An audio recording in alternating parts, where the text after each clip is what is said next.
All right, welcome back. In this week's Ask the Vet, we're talking about something called tick paralysis. On average, thousands of pets suffer from this nationwide, and treatment can be costly. So the Clay Humane Society recently cared for one pup who suffered from this.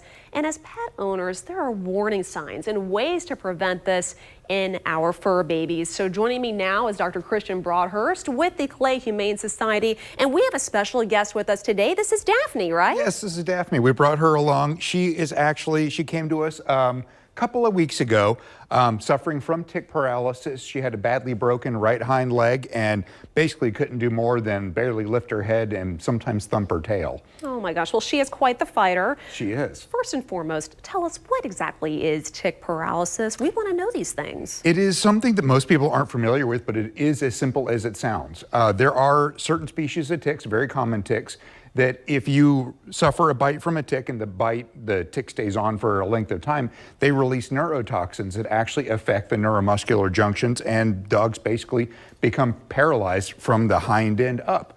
Now, the good news is once a tick is removed, it is generally speaking reversible. So sometimes simply by removing the tick. My goodness. So what are some of the warning signs and symptoms that us pet owners and parents want to know in case this happens? Well, first of all, is your dog a high-risk dog? If you go out in the park, if you go to the woods, if you go hiking, then yeah, your dog is a high-risk dog. And certainly the first signs you're going to see are weakness, almost always in the hind end. Sometimes the tail stops wagging. Sometimes they start dragging their toes. And within a couple of days, they're not able to get up and move around. Very important to look for the places where you can check your dog out for ticks. Look in the ears, look between the toes. Very common places to find ticks. And if this happens, how long would you say that the symptoms start to appear? Is there a time frame on that? It usually happens within 3 to 5 days after tick implantation. Now, typically we don't know exactly when the tick bites.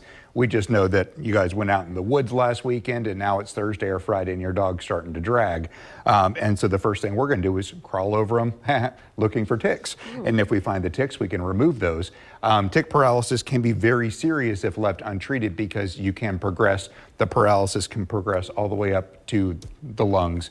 And if your lungs become paralyzed, then you're in dire shape. Oh, that's terrible. Well, get this, there are actually about 850 different tick species, but only 4 cause tick paralysis nationwide. So that is one heck of a disparity. Can you explain that? Well, we're talking 850 species pretty much worldwide, so there's lots and lots of ticks. But the most common species around here, the brown dog tick, the Rocky Mountain tick, all of those, the deer tick, they are all capable of transmitting or of causing tick paralysis. So worldwide, there's a whole lot of ticks. We don't have nearly as many in the United States, but of them, the more common ones do cause tick paralysis.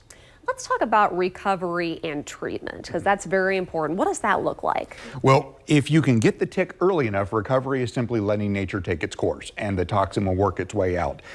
If the paralysis extends up to the diaphragm, you could be talking about supportive care. You could be treating bed sore type ulcers. You could be, in some severe situations, talking about ventilation. But generally speaking, prevention is much better than treatment. So if you have a dog that goes out in the woods, you know you're going to be exposed to ticks, check them when you get home, and more importantly, have a tick preventative on them before they go out. Thank you so much for your advice, as always, Dr. Broadhurst. We really appreciate it. My pleasure. We'll be right back right after the break.